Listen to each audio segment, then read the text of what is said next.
Happy Tuesday night to all of you. Welcome into Classic Wax, brought to you by the Beat Sessions. I am your host, Mitchell Weary. We have a fun one tonight. We are taking it back to 1984 to celebrate the 40th anniversary of Madonna's sophomore record, Like a Virgin. One of the most landmark albums, not just of the 80s, but I would say of the last 40 years. A lot of interesting talking points that I'm excited to bring up. It's been funny just dipping back and reading reviews that came out originally at the time when the album was dropped versus what we're reading now in retrospect when people have had 4 decades now, it's hard to believe, to reflect on this album's influence, the quality of music that's there, especially from a production standpoint. Nile Rodgers working on this record was a great choice of Madonna's. Excited to get into that aspect of it. And this is an album that, you know, when you think about, I believe Madonna was roughly like 25 or something like this. Yeah, she was 24 or 25 when this album came out, maybe 26, but a young woman in a very male-dominated industry that chose to stand her ground. And it's I think that this album, more than anything, is such a landmark record for what she was able to demonstrate with it and the legacy that she established, and you know, all the women that have come after her that have been able to do the damn thing and do it in a way that's all their own, not necessarily having a bunch of chauvinistic male producers and studio executives breathing down their necks and telling them how things should be played. I know that to a certain degree that continued to be an issue, but I love now in this day and age where you still deal with the chauvinistic element,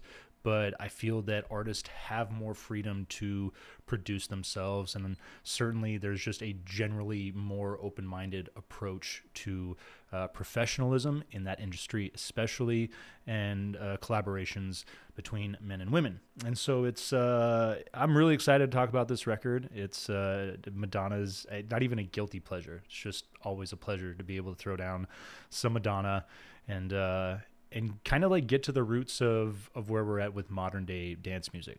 Before we get into this, little bit of housekeeping. If you're not familiar with Classic Wax, this is our once a week program here at the Beat Sessions, where we like to take a look back, do a classic album review, talk about something fun. Sometimes records come up. Maybe you haven't checked something out. Maybe there's an artist that you're familiar with, but you're just not necessarily familiar with that album. Whatever the situation might be, I hope that you find this show enjoyable and a fun resource to dive into some good classic albums that are out there. The 2 big rules that we must abide by is that the album must be released on the day that we do the show. So November 12th, 1984 is when Madonna's Like a Virgin came out. And the other thing is that the album's got to be at least 20 years old, which we definitely crossed that threshold, excuse me. Those are basically the only 2 rules involved with the show as far as, the decisions I make when I pick a record for every week. And normally we lead into things with some news stories, some album reviews that we talked about. This week was kind of a mellow one. I would argue that if any of you have any records that dropped on Friday or in the last couple of days that you wouldn't mind recommending, I would love that. Because I listened to this new record from Primal Scream, and I got to tell you, like, I wasn't thrilled with it. I gave it like 5 listens, and they're a band that Screamadelica, and there's so many records that they've thrown down over the years. Get into their track list here, but Exterminator. You think about that record, and they even worked with one of their producers from that record. I mean, that's a crazy record from a production standpoint. There are a lot of big names that helped out on that record. But, Bobby's one of those guys. Bobby Gillespie is one of those guys that I have always admired him for taking the risks that he has as an artist. I mean, you look at Screamadelica and the success of that record and what type of album it was. And then they drop Give Out But Don't Give Up. And it's like a totally different kind of record. It's basically like a blues rock and roll record coming off of a dance record. And so I've always admired the bravery there, just making music that feels right in the moment and what they want to do.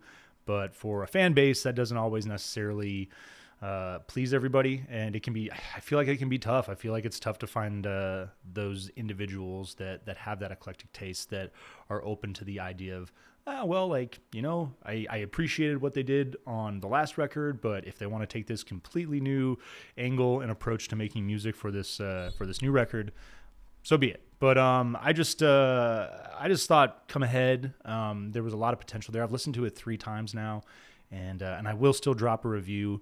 But I think that it's an album that it feels a little bloated at times, some of the songs.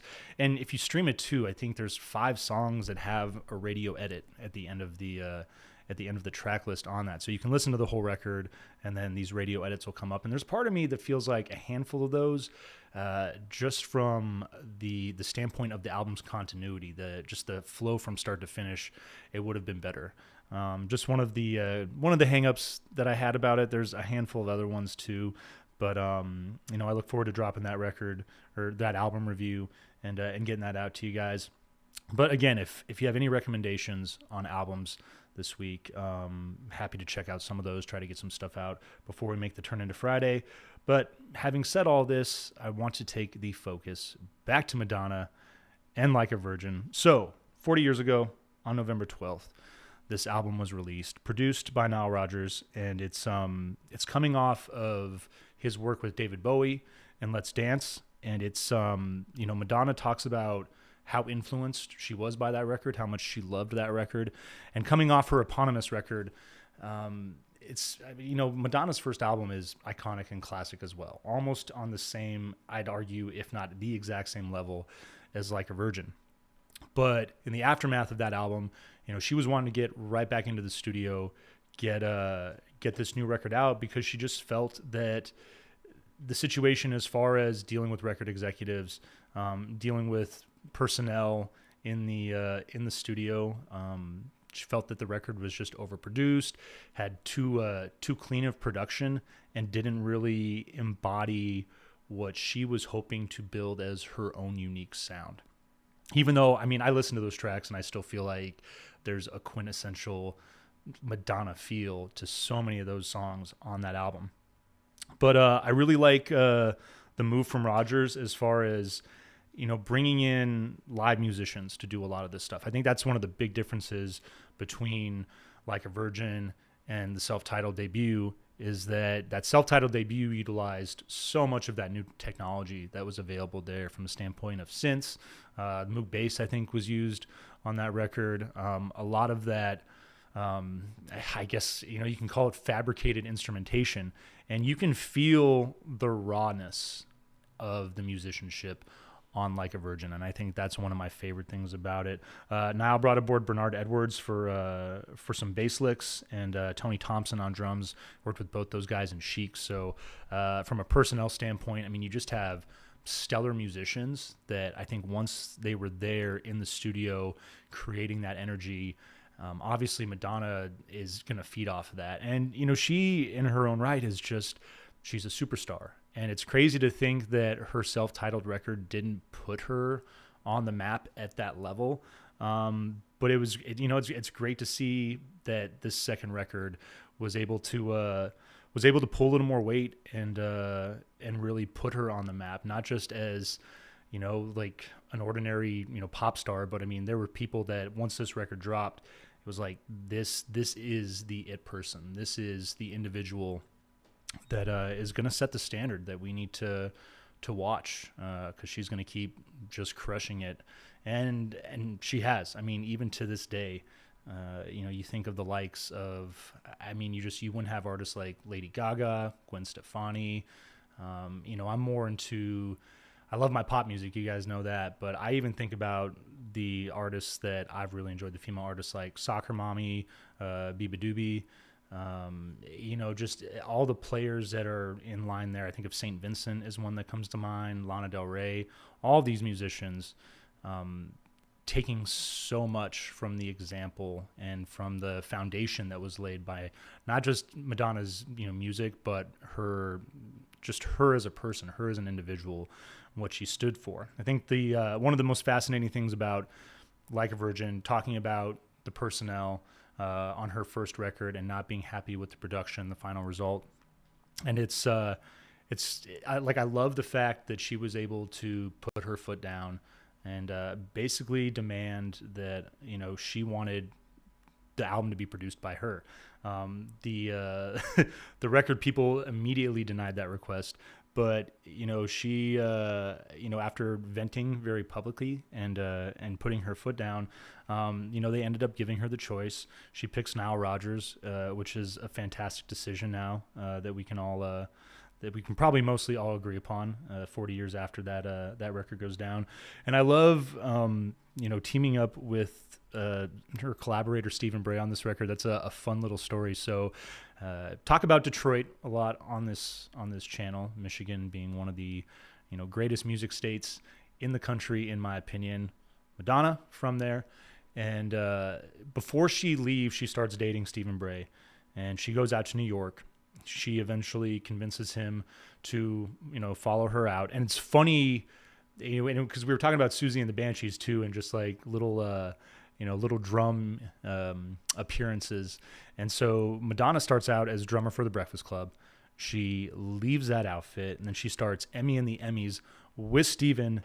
And then once she decides to go out on her own, Steven then joins Breakfast Club as their drummer. So, yes, little known fact, Madonna can indeed rap on the Skins. And to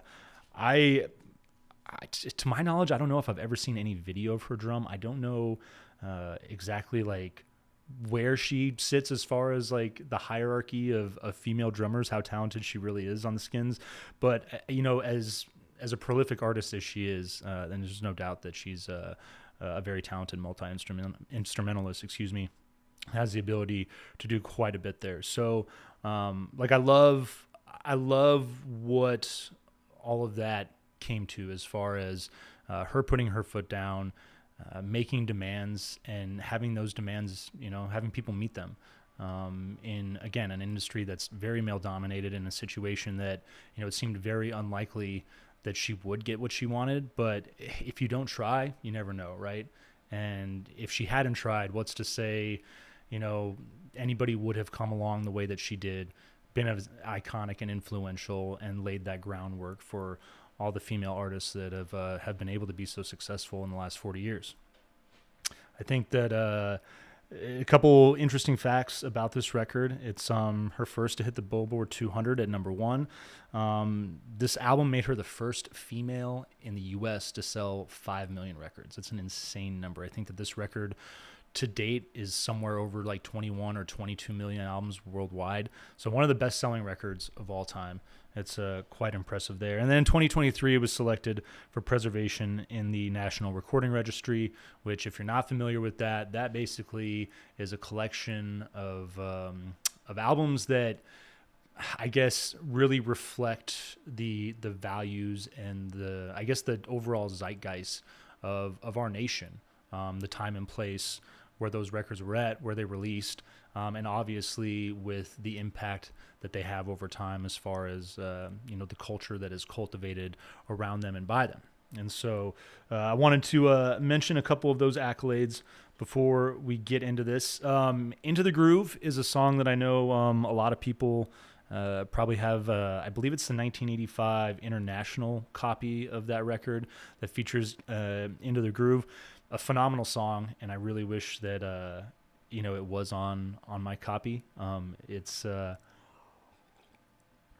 just one of those unfortunate situations where you get a single and time and place, it didn't quite work out getting onto that record. But that's always the cool thing about doing re-releases. Going back, you can add tracks and do some fun stuff, demos, things of that nature. It's always cool to have access to that kind of material.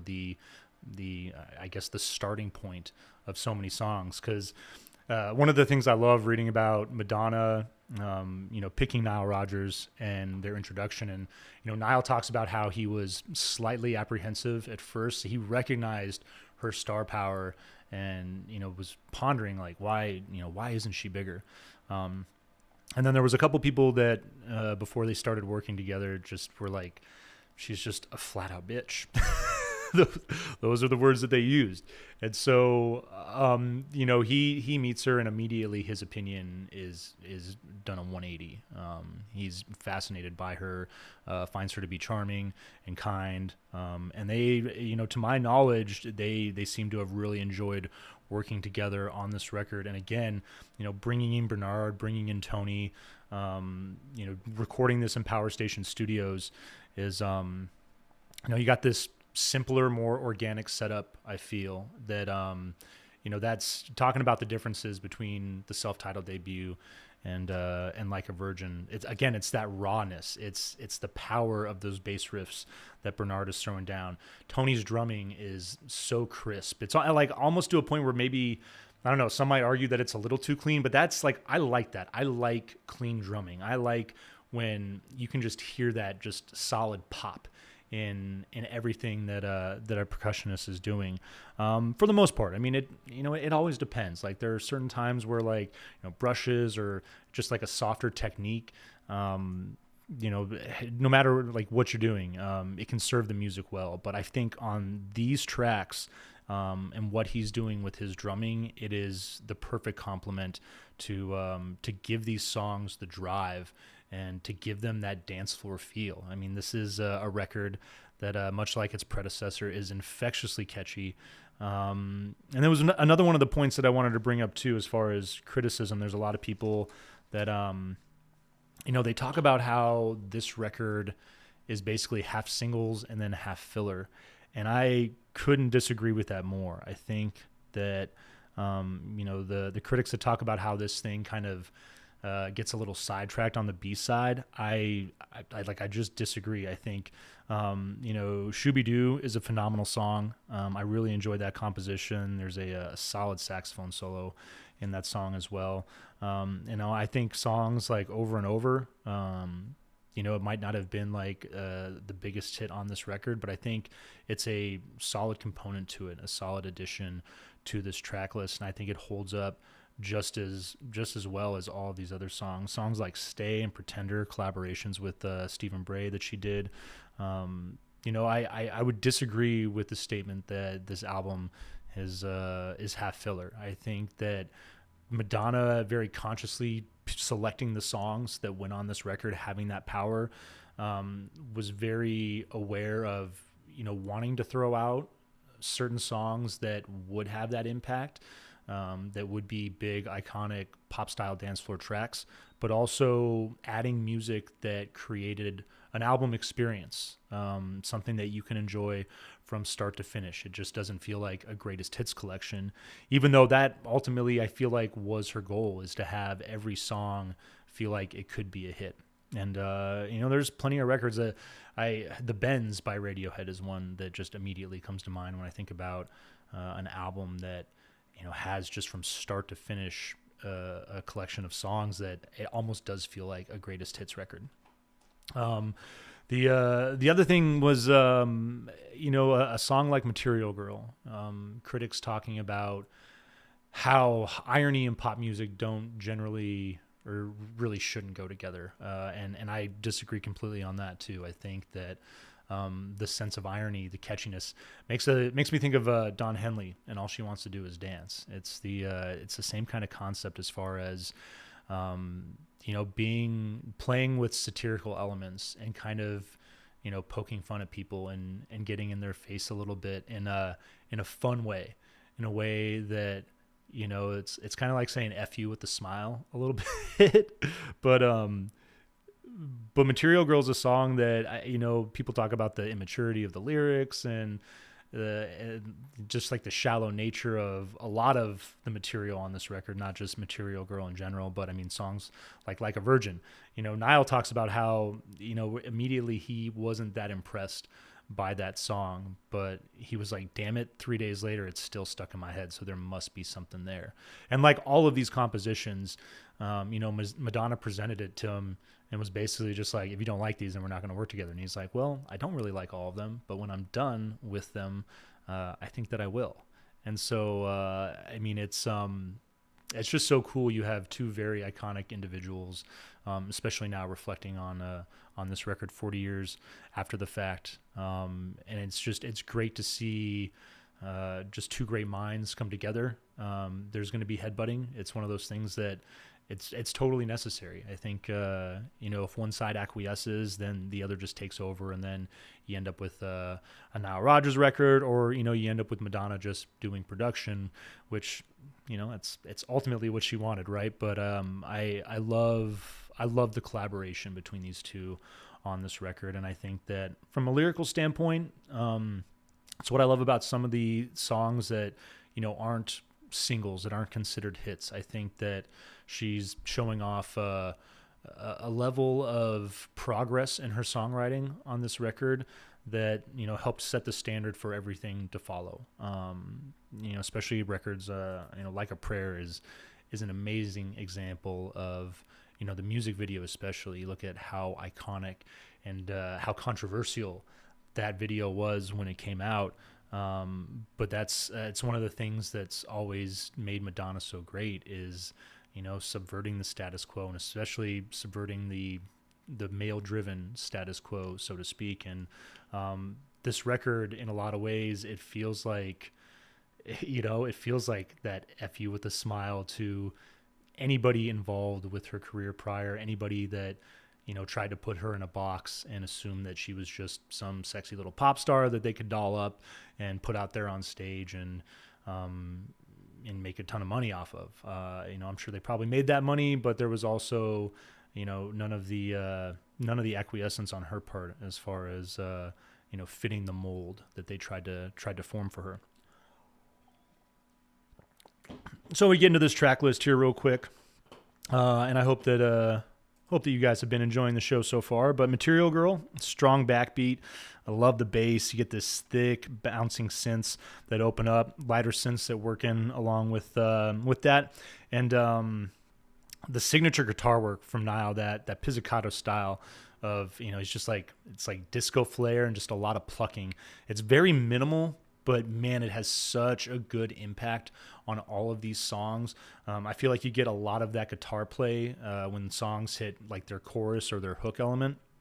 But I just feel like anytime he's hitting the strings, magical things are happening on this record. And the guitar work in this opening track, it's really nice the way that it works with other playful elements, other playful synth components that work into the track. And Material Girl, obviously one of Madonna's biggest hits, one of the most influential tracks from this record, and after all these years, still a banger. Angel is your second track, a collaboration with Stephen Bray on this one. I love the way it opens with this like buoyant synth. You get this guitar attack as well from Niall that's just spot on. Madonna laughs, and it's interesting too because it's kind of like an evil laugh almost. And when you think about the cadence of that laugh and the music that's on display here, you get an up-tempo track.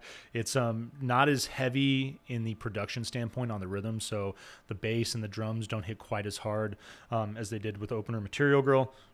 I like the way that the synths keep a lighter feel, it's almost like this airy influence, the impact that they have. And so this lighter element contrasted with, a title like Angel and those, couple dark moments where she's laughing in that kind of evil cadence is, it's a testament of, I think, of her ability as a songwriter, the nuance that's there. And again, it's one of another point that I want to drive home as far as, she's not just another pop star, and proving that on this record. She's proving that she is really a hell of a songwriter and that she can go into the studio and hold her weight with some really big guns. I mean, you think about her age, her lack of experience, and who she's working with on this record. It's really impressive to see, where she was at professionally as an artist at this point. And I think that there's so much about this record that demonstrates that. Like a Virgin, your title track, is your third song. You get this thick, mid-tempo, undulating synths and crisp drums that usher in the catchy title track. I love the way that the synths continue to build and develop texture. There's playful things that work in and out. Big disco flair. I feel like that post-disco kind of pop sound, that new wave component as well to her music. All of these things come together on this album so incredibly well. Like a Virgin, a perfect example of that. And I really like Nile on guitars again.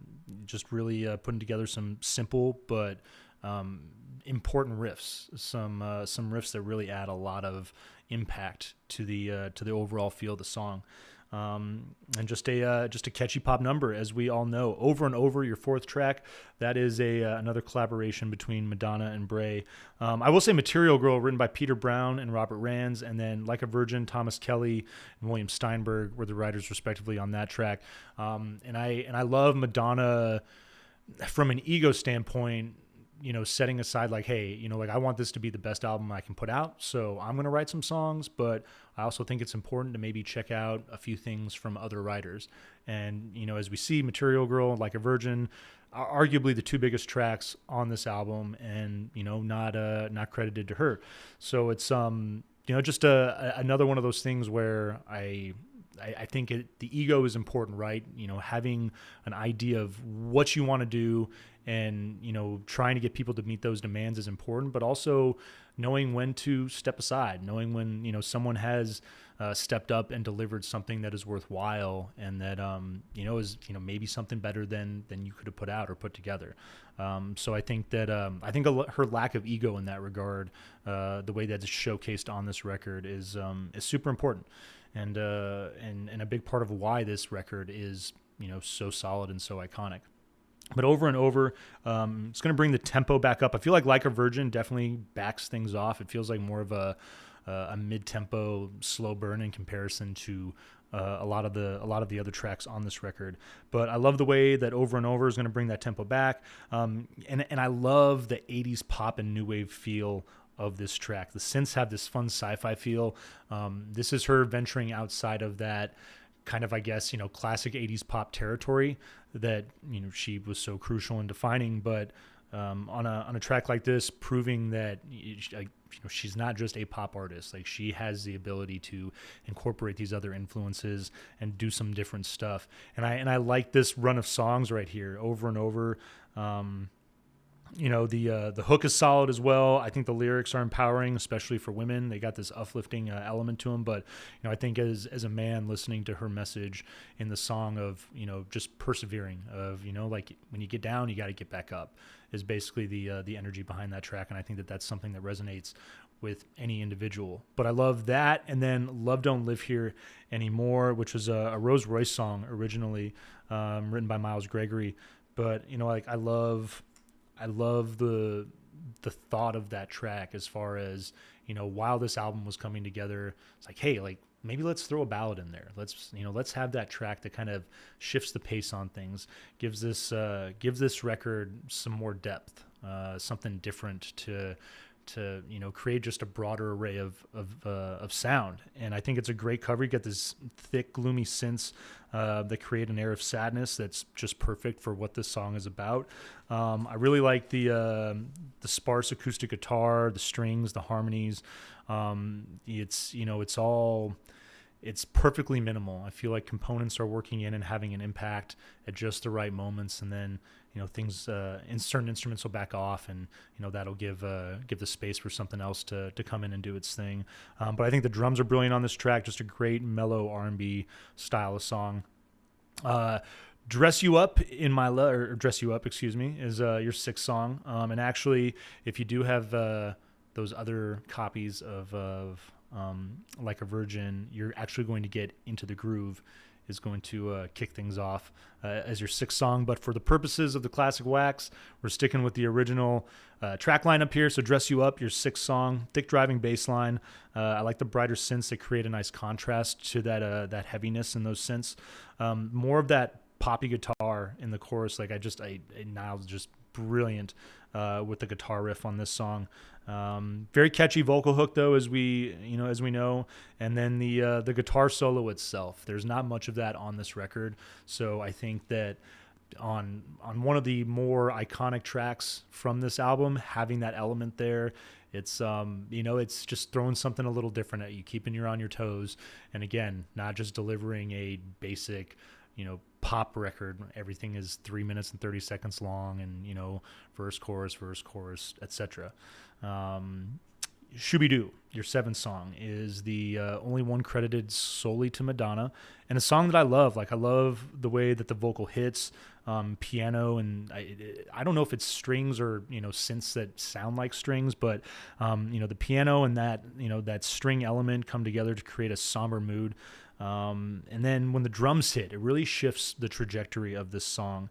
You get lighter synths that are going to back up behind that, and a poppy groove in the bass that is it's going to build on the rhythm as well. Guitar hits brilliantly with the vocal hook on this thing, and again, that saxophone solo, one of my favorite parts of this album. And I think with soul writing credit to her on this track, another fine example of her ability to do things that are bigger than just simple pop song. Pretender is your eighth and penultimate track.